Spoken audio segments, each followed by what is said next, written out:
If you're a wine nerd like me, I'm not sure if it's the same sort of deal, but I find it really difficult to just taste and enjoy wine at a very non-visceral level, if that makes any sense. Basically, I take it probably a little bit too seriously. If you introduce to me a wine, say, look, this is a grape variety that you're never gonna guess, you're never gonna know, you've never had it before, it does kind of change things a little bit for me. I actually just get to enjoy the wine and tell you exactly what I feel. I'm not trying to overanalyze it. You're gonna see 6 wines here. They're from very rare varieties or varieties that we just simply don't really have or know about, at least from an Australian context. And we're gonna be able to tell you the raw, actual truth of what we think about them, how much we'd spend, and how much we'd buy. Let's dig into it.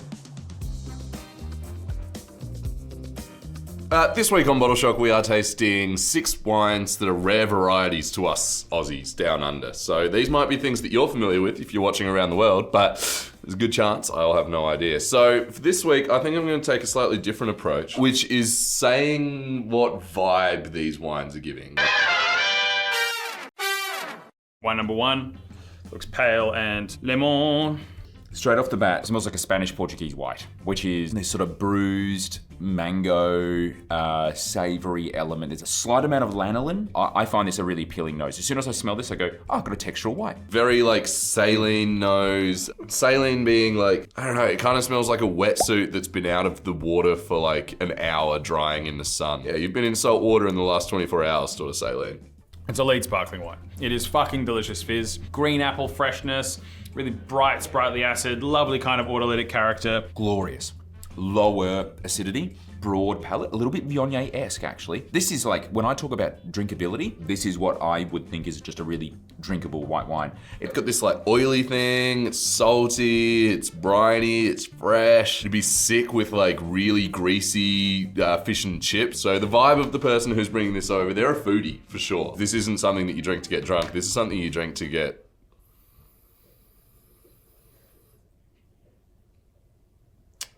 I'm absolutely grabbing 12. I would happily pay $80 for this. I don't think it's incredible champagne, but it's just delicious. I would pay $30 a bottle, and I would buy 3 to 6 depending on context. I'll have 6 of those, and I would happily pay $40 a bottle for it. Cool little wine start out. Wine number 2.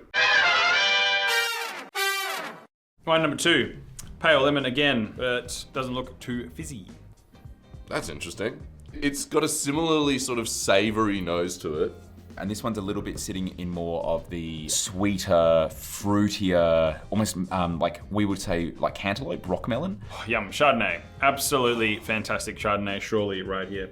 This is reminding me of like a co-working office space in the early 2000s in Adelaide, South Australia, which, you know, maybe what PCs used to smell like when I was playing like Sim City. It smells like the mouse pad. That is peculiar. This tastes like cantaloupe when I'm consuming like Japanese craft like spirits. You know, when you taste them, you're like, wow, that is such an accurate depiction of that fruit. I don't even know how you captured that in liquid format. This is rockmelon. This is cantaloupe. Pretty sure Henry Doyle hates that fruit. Quite flat on the palate. Very drinkable and quite appealing, actually. Like, there is this sort of like brightness in the mid palate, but then it's just across the board. It's not boring. It's the mouse pad. Love this. Very, very good fun. I mean, the oak is quite prominent. There's this lovely vanilla, banana, ester character, but I love that fruit. I love that intensity. I love that salinity that there's running through the wine. Happily pay $80, and I'd grab 12 of this. Vibe of the person who brings this, they're an empath. They know that when they bring a bottle of wine to the table, they don't want people to be talking about the bottle of wine. They want to be talking about what's going on with you. For that reason, I'll have another 6 of those, $25, computer mouse pad nose. What else could you want to know about a wine? That is... I would spend around about $40 a bottle, and I'd buy 12 of this, just honestly, for shits and giggles. So I want to put this in front of everyone and be like, dude, you want to taste like a wine that tastes like rockmelon? Here you go. Wine number 3. Orange, you're glad I didn't say banana. Skin contact wine. Surely this got to be Georgian, the oldest wine producing region in the world. I'm not too sure because what kind of mustiness can be confused with cork. It's a mustiness turning to a mushroominess. Quite berry on the nose. Almost artificially sweetened berry flavored jelly sort of vibe. It's got that like kind of vitamin C lolly character, but it's also just like burnt citrus, bergamot, like Earl Grey tea. Amazing orange wine. Elite orange wine. I love that kind of complexity that this wine has. It's like skinsy, it's got that lovely kind of burnt orange peel. Fascinating thing about this sort of wine and wine style. It can smell like something heavy and weighty like ghee. I crave and search for drinks that smell and taste differently. It's like a stimulating drinking experience. Sorry, I was getting a call from the distiller. Hey, Mitch. Mitch? Hello? Imagine calling and not saying anything in the middle of a tasting. Don't try and text and drink at the same time. Accidents happen. It's not the most, I wouldn't recommend this as the first orange wine that people try. It is different, it is unique. It's not my favorite of the style. I'll have 3 bottles of it and I'll happily pay $43 for it. I'd pay for this, like 45, and I'll buy 3 to 6, depending on context. I'd happily pay another $80. I mean, everything's $80, but I would 12 for 12. That's delicious. Oh man, this is just so pretty and agile, and I just want to chug it. It's so yummy. Red wine now. Let's get going. Oh, earthy. Very earthy and savory. It smells Italian. Doesn't smell Aussie. It smells tertiary, like it's had some good tertiary development here. A little bit of VA on the nose as well, which I think means volatile acidity. Could be wrong. A little bit of Brett, not bad. Sitting in the corner of the room, kind of going, hey guys, check that out. There's some fruit over there. Check this out. There's gonna be some tannin over there. I'm just gonna sit over here. There's a bit of olive there, kind of some smoked meats, very deli. Could be Syrah even. Feels Italian, in its style, Italian wines in general, your Dolcettos, your Neros, your Nebbiolos, things like that. They all have this sort of harshness to them. It's got a chocolatiness, it's a chocolatey kind of vibe. Feels like Cabernet. Oh, great fresh juicy fruit underneath as well. Great structure alongside it. Smoky meat character that's just so fun. I'm gonna say $60 and I'd buy 6. There's something on the nose that's really standing out, whether it's Brett or VA or whatever it is. It's one of those things that people who know about wine are like, oh, this is faulty. It's not faulty. Color's right, smells wrong, taste is good. That means I'm getting 6 bottles of it. Person who brings this, what sort of vibe have they got? They've just gotten into wine and they have some cool things. They've brought some Pinots in the past, they've brought some Chardonnays, they've hit all the classics and now they're extending their reach a little bit. They've gone into a bottle shop, asked someone for something that's a little bit more unique. They've gotten something a little bit more unique and they're like, no, you just gotta look past the nose. Trust me, it's a banger. It's a very interesting wine. I reckon it's gonna be $60. I reckon it might be a little bit pricier. My local wine bar, pub, get a nice, easy drinking, eating meal. This is going to be kind of perfect for that, right? So I'm going to go $32 a bottle, and I'm going to buy 3 bottles. Aussies, we're kind of a little bit focused on Brett, especially winemakers. Australian winemakers are way too sterile and way too unaccepting of these things. That's my opinion. Wine at number 5, medium ruby, but a little bit paler, probably than the last one. Smells like oak. A sense and feeling this smells like it's been matured in large format oak. I get this really distinct blueberry character. Oh, it's got some pepperiness here as well. Kind of reminds me of Cabernet Franc, but again, not a rare variety. That's just textural reference. It's probably some skew varietal, so I'm comparing it to Shiraz and things like that. Not quite right. It does burn right here, right now. There is a little bit of that ooh, ow. Closer on the palate, not too sure I'm a fan. It's a good wine, and I would drink this wine. Fresh, juicy, vibrant. Again, something I want to drink pretty regularly. I'd grab 6 of this and I'd pay $45 for this. I would go to around about $32 a bottle. Actually, I lie. I'd probably go to 38. 3 to 6, depending on context. Sort of person who brings this, a bit of a hipster. The end result that you're getting is the exact same whether you listen to music on your Spotify or on your vinyl, but there is a certain je ne sais quoi to listening to a vinyl record. It's about the experience. So for that reason, I'll have another 6 of those. And I'd pay $40 a bottle for it. Say, wine number 6. Probably the quietest of the noses so far in this lineup. Savory, very Bordeaux kind of styles. This is a lot more old school, and I like it. Yeah, I think if you put this in front of kind of anyone that's consumed wine in the last 30 years, they're gonna be like, it's good wine. Bang average red wine. Doesn't excite me, doesn't titillate me, doesn't concern me either. Densely structured, kind of tannin all pockets of your mouth, really. But I've never really been a big fan of these styles. It doesn't have that kind of ethereal beauty that a lot of tannic reds like Nebbiolo has, or it doesn't have that depth like a Cabernet has. Hey, here's some cool lesser known varieties, let's have a chat about them. I would use this wine to convince people who are just like, I only drink Shiraz. I just give them this. And they're like, that's a good Shiraz. Like, yeah, it's probably like Malbec. It's probably Saperavi. It's probably Lagrange. Yeah, sorry. I'm probably gonna go like $30 a bottle and I'm gonna buy 1 bottle. But I'm only doing this to have a conversation with the other guys. I buy 6. It's a good wine. 3 bottles, $30, average. So I'd only grab 1 bottle. $45 I think is a fair price for this, but not my favorite thing going around. But there's some bangers in here, particularly those whites. But yeah, let's see what the boys think. All right, guys, I love it when we do brackets like this because it's sort of like, you know, when you work in, say, hospitality and you go into a restaurant and you can't turn the head off because like you're continually going, well, I know what's going on in the background. Yeah. When we're presented with like just rare varieties and we know that they're actually just very obscure, probably not going to be able to guess them. No. You can just kind of enjoy them in a different kind of way. Yeah. Yep. And so I had a lot of fun. I didn't buy a lot of wine, but I had a lot of fun going through these. In comparison to maybe like the last bracket we did, like I didn't enjoy this one as much. But that being said, there was a few wines I really, really loved, particularly on the white spectrum. No, I went the avenue of trying to figure out what sort of person would bring these wines to a event where you're drinking them, because like the idea of trying to guess an obscure variety is like me trying to do an exam in French. Like, what are we actually doing here? Well, let's roll in with the first one. Love this wine. Love this one. This is, if you're going down the route of who would bring this to a party, they're wearing boat shoes. Oh, Yes. dude. I said fish and chip foodie. Yeah, this is a wine I want to drink on a yacht. Yeah. Like It's a very easy drinking wine. Textural, it's like plush. I love the savoriness. I love that tropical ripe fruit characters. It's delicious. Yeah, it reminded me of, like, this was the only one that I actually had a varietal that it reminded me of, which was Vermentino. Like, it's got that sort of saline profile to it. I was sitting in the realms of something Portuguese, Spanish, or potentially Viognier. Okay. I went such as Assyrtiko. Braucol. Assyrtiko, yeah. 6 bottles, $40 a bottle. Fucking delicious. I could drink this all the time. I had $30 a bottle, and I said 3 to 6 depending on context. I was 6 for 40. Ooh, let's find out. Savatiano. What? It's Greek. It's Greek. I'll take that. I'm taking that as a win. I'm also taking Vermentino because it rhymes. Papagiannakos winery. Yeah, delicious. I love the packaging. I like the cute little brochure on there. For $32, I think that's really good value as well. I think that's $32, delicious, yeah, delicious bargain. wine. It's very good wine.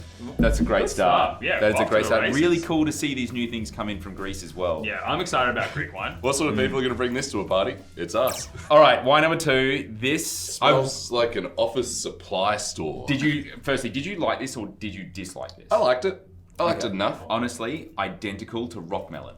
Okay. And I know you have a funny thing about rockmelon. I think rockmelon's just like riding on the coattails of watermelon. It's not a bad fruit. It's No, just that's a bit. cantaloupe. No. Honeydew. Honeydew is the worst. Honeydew's kind of beige. But yeah, I completely yeah, agree. It is honeydew. very melon. I liked it. I just wish it had acidity. It just doesn't have enough acidity to make me really excited. But I love the texture. I love the fruit profile. Do you reckon there's some residuals I think it's in there? just There's like waxy, oily texture. Yeah. Reminded me of Grenache Gris or Grenache Blanc or Grenache something. Blanc. Yeah, Shut like up. that kind of like glossy, textural, lacks acid, but I like the fruit man, I profile. reckon lock that in. I really love it. It smells like a brand new computer mouse pad.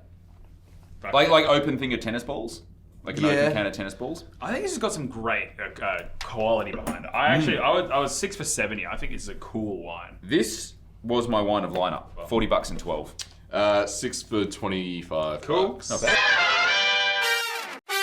Chalmers, Chalmers. Inzolia, Bushvine Inzolia. Inzolia. Fuck Cool. yeah, I mean the great people of the Chalmers family who we love. Yeah, Totally. yummy. $50, that's a great buy. I think Love that wine. Inzolia is like naturally a very low acid variety, and I love the texture here. And I love all the detail that they shove on the bottles as well. It's very German of them. Very, very German. Very German. Very, very German. We shall tell you how the wine is made. Is this corked? I Yes. thought it this was has just been- orange. This has been kissed by the cork. Yeah, I pushed Yes. through. I still pushed through because I can see Yes. what's underneath it, but it Yes. had that kind of really grassy hay Yeah. quality to it. Person who brings this plays piano. That's Jazz all. piano. Yeah, Jazz jazz piano. piano. Yeah, and it's on a keyboard. It's not Yeah. actually a piano. It's like a jazz keyboard. Yeah, for sure. I see that. I see And it doesn't that. matter. It doesn't matter that it's that's jazz. You know. You hear jazz. You don't understand it. I was 3 for $43 on this. I was 3 for 40 as well. I was 3 for 45. There we go. Let's see. Excellent. It's under natural core. 32. Looks Spanish. Xarel-Lo. So this is a variety that we in Cava made into a oxidative white. $32. I think that's pretty good fun. Natural Vins Natural. And at yummy. $32, yummy. Yeah. Yeah. Yeah. Wine at number 4. Weird faulty nose, but Yep. yummy. VA Yeah. or Brett Yeah. on the nose? Which So was it? Brett. Bit of VA. Probably yeah. both. Yeah, but definitely no. Brett. Bready, but it was charming. Mine was Brett. like Brett sitting in the corner and he's pointing out the fruit weight and he's pointing out the structure and he's pointing out everything, Yeah. but he's not interrupting the conversation. No. Yeah. Like if that wine person who's bringing this wine to the party has just gotten into wine, they've sort of gone, oh, I like Pinot Noir, I like Chardonnay, but I want to try something new. They've gone into a bottle shop that they've got this from, they've given them some advice, and it smells a bit funky, so they're kind of into it, but then it just tastes. It doesn't taste that weird. I don't know. I'm at Birkenstock's level kind of guy. I'm a dude just spent 3 weeks in France and is now broke. Look, not my top of the pile. 3 for 32. 2 for 35. 6 for 60. Into it. I like it. 45. Braucol. Domaine Plageoles. I've had this wine before. Gaillac. So I actually call this Cabernet Franc from Loire. Close enough. Close enough. Gaillac. Gaillac. Cool. 2019, so it's quite old. Probably bit of not in the window. That's probably where that nose is coming from. Yeah, that's definitely part of it. I'm bringing this wine to the party because I think that this is a hipster performative red, and nothing describes me than performative hipster. I love this wine. This is one of my favorite wines. It is I did very stemmy, well it's with this. juicy, it's kind of that Cab Franc energy. I know it's Yeah. not Cab Franc, but it is juicy, it's peppery. I think it's a great deal of fun. This is my favorite red. It was my favorite red. Yeah, hands down. I wanted to spend $38 on it. I was 6 for 40. Yeah, like I said, it's the sort of wine that I would bring to a thing because it's going to be a weird varietal, but it doesn't taste that weird. 6 for 45 for me. 32. Oh, it's Carmenere. That's really Oh, cool. wow. We haven't seen one on the show for a while. I think, if at all. No, we don't drink much of this at all. This is one of the better Carmeneres I've had in a while. Chilean. It is, isn't Yeah, it? Like, usually absolutely. they're quite sapid and quite thin. And Yeah, exactly. They This can look is like a bit brilliant. like Beaujolais. And this is classy. This is elegant. Also, performative hipster, anything that says certified vegan wine on the front, I'm nailing this tasting. I honestly think you are. I'm crushing that. Yeah. That's probably my favourite one so far that we've had. No, Yeah, of course. It's got 91 points. from James Suckling too. Suckling. The sucker! Hong Kong. You like pet nat? Moving on to a wine I wanted to have a bit of discussion with. I bought one bottle of this. I also bought one bottle of this. Okay, I'm glad we're aligned on this. How many did you buy? I bought 3 bottles of it. I thought it was average in a good way. I completely agree. Everything you said is correct. It's one of those things that, like, if you were going to run a tasting for a bunch of people who think they want to try something weird and out there, but they actually don't want to try anything weird and out there, you can turn Amen. up with this, which is going to have a weird name, but it tastes like Amen. every red wine. Like, I drink Shiraz. Give them that, they're like, good Shiraz. It's like I can see it as a good wine, but I don't like drinking this. Depending on where it's from. If it's from somewhere like really weird and of obscure, context. if it's from somewhere, if this was like a Chinese or an Indian wine, you'd be like, whoa, Yeah, fair. that's impressive to be able to Yeah. make something that tastes like a more Yeah, for sure. generic. Honestly, my gut feeling is like this is a McLaren Vale experiment of like a variety that's planted. They've given it the McLaren Vale, Yeah. like, Treatment, yeah, exactly. This is, like, the vast majority of this is sold in cellar door. Yeah, yeah. 3 and 30. It is, I almost said this too. It's Rioja, so likely Tempranillo. Well, it Not can't exactly be because that's not very rare variety. rare variety. Distinct. It's savory. It tastes like Complex. really, really well made red wine. Yeah. Yeah. And there's nothing wrong with that. At Just $79, I think there are other reds out there. Like, If I it- want to see what the variety I like to see tastes this with like. age as well. You know who's bringing this wine? This is being brought by a boomer who's fun and wants to do something. Oh, I've got to trick the fellas here by bringing in something that tastes like McLaren Vale something or other, but it's actually an almost extinct grape varietal from Your Spain. old man would do this to us. Yeah, he would. He wouldn't know how to do see it to that. us, but in theory, he could do it to us. Could do it. Wine All right, lineup. Jesus. wine of the lineup. I have a favourite. I'm going to 3, 2, 1 it. Yeah. Yeah. 3, 2, 1. Oh, power of the computer mouse pad. Yeah, sure. Why not? Great. Office That works. was really cool. Get yourself down My to I Staples. love these wines. The I whites love are the the ones whites for were me. the standouts for me as well. Yeah. Yeah. There you go. Chalmers, the homies. What an eclectic lineup. I mean, What an it eclectic was always lineup. going to We were be. everywhere. Let's Going go. everywhere, man. Inzolia, more Inzolia. Yeah. Until then, Bye.